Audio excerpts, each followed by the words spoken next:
Chrome OS.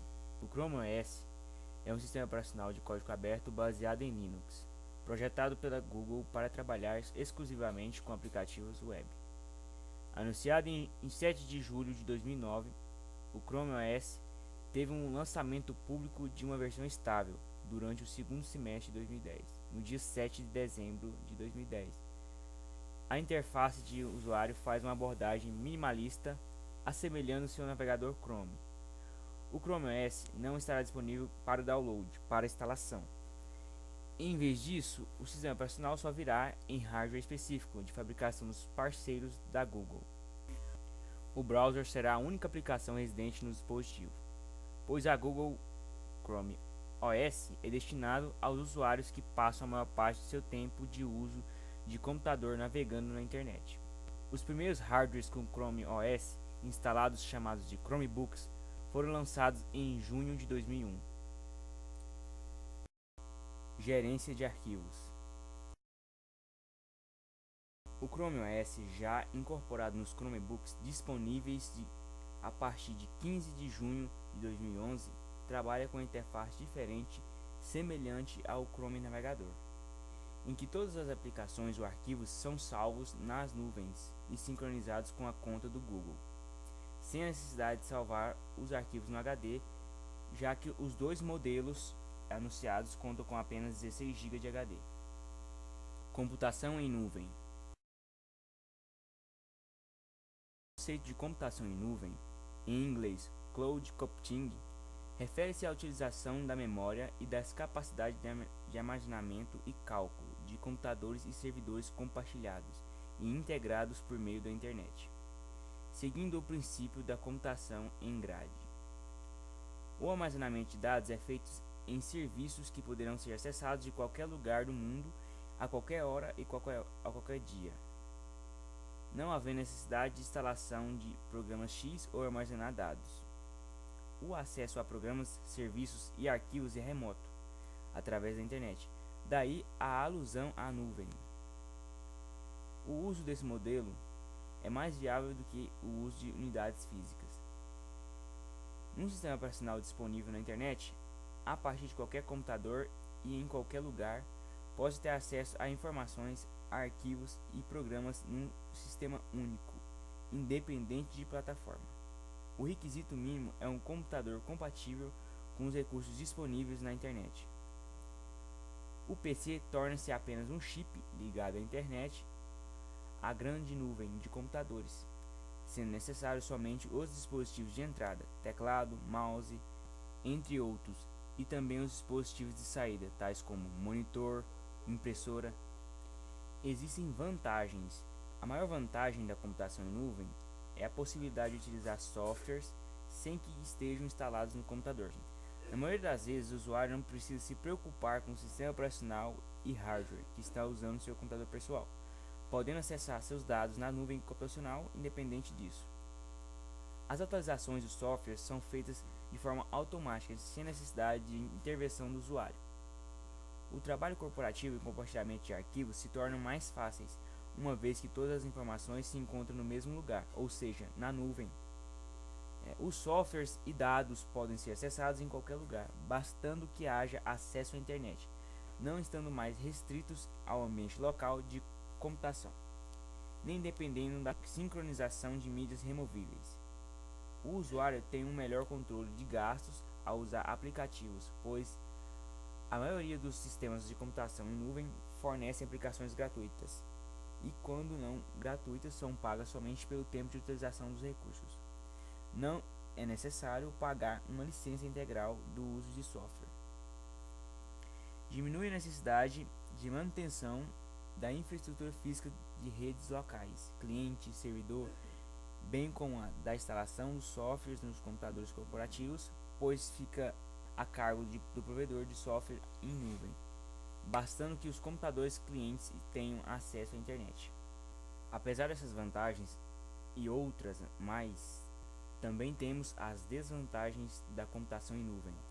A maior delas vem de fora do propósito da mesma, que é o acesso à internet.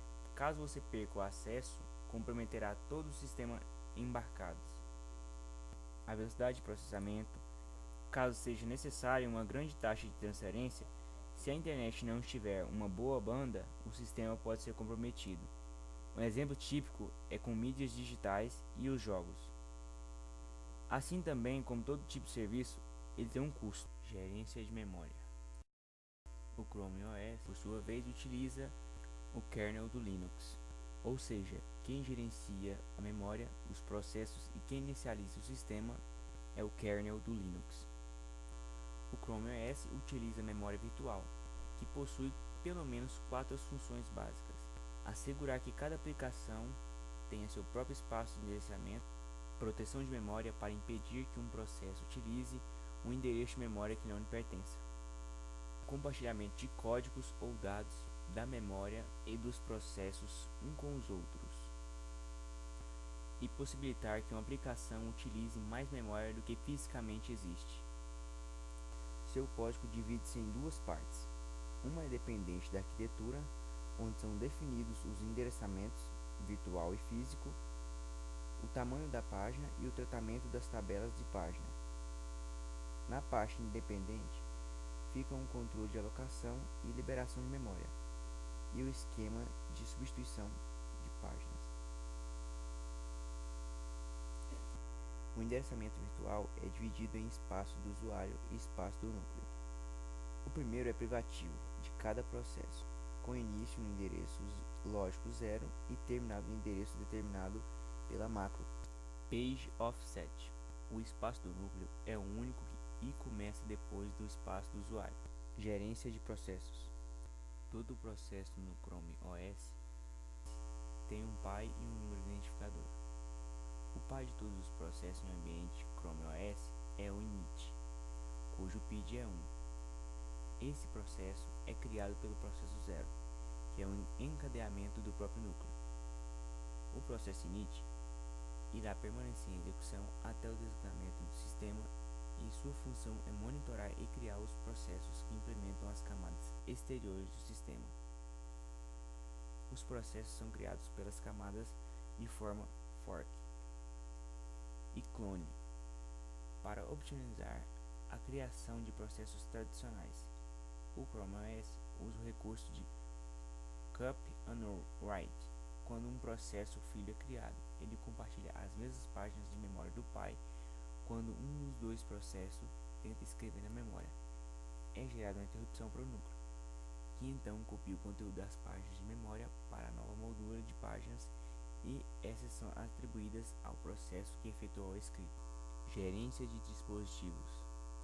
Uma das principais e mais complexas funções do sistema, implementada através de uma estrutura de camadas de software e hardware. Procura-se oferecer uma interface simples e confiável para o usuário e a aplicação. A maior parte da gerência de entrada e saída trabalha independentemente de dispositivo, permitindo a comunicação dos processos com qualquer tipo de periférico, proporcionando a maior flexibilidade. A gerência de entrada e saída do Chrome OS é implementada através de device drives, um device para cada dispositivo. Os device drives são acoplados ao sistema operacional quando o kernel é gerado. Sempre que um novo dispositivo é acrescentado ao sistema, o drive correspondente deve ser acoplado ao núcleo. O acesso ao dispositivo e na forma de arquivos especiais. No Chrome OS, todas as operações de entrada e saída são realizadas com uma sequência de bytes, não existindo conceito de registro ou método de acesso. Dessa forma, as system calls de entrada e saída podem manipular qualquer tipo de dispositivo de forma uniforme. Os arquivos especiais podem ser acessados da mesma forma que qualquer outro arquivo, utilizando simplesmente as system calls de leitura e gravação. O Chrome OS trabalha com dois tipos de operação de entrada e saída, uma orientada a blocos e a outra orientada a caráter. As operações orientadas a bloco estão geralmente associadas a dispositivos com altas taxas de transferência, como discos, e têm o objetivo de minimizar o número de transferências entre o dispositivo e a memória, utilizando o buffer. Por exemplo, Quando uma operação de leitura a disco é realizada, um bloco é transferido para a memória e posteriormente processado. Dispositivos orientados a caráter estão associados normalmente a dispositivos lentos, como terminais, onde a taxa de transferência entre o dispositivo e a memória é realizada caráter a caráter. No Chrome OS, não é necessária a instalação de drive para impressão de arquivos, pois o mesmo conta com Google Cloud Print. Com ele você pode imprimir de qualquer lugar e a partir de qualquer dispositivo, qualquer documento. O Google Cloud Print é uma nova tecnologia da Google para facilitar a impressão de documentos pela web. Com ele você pode imprimir de qualquer dispositivo conectado à internet para a impressora sua, que esteja associada à sua conta do Google e conectada ao Google Cloud Print.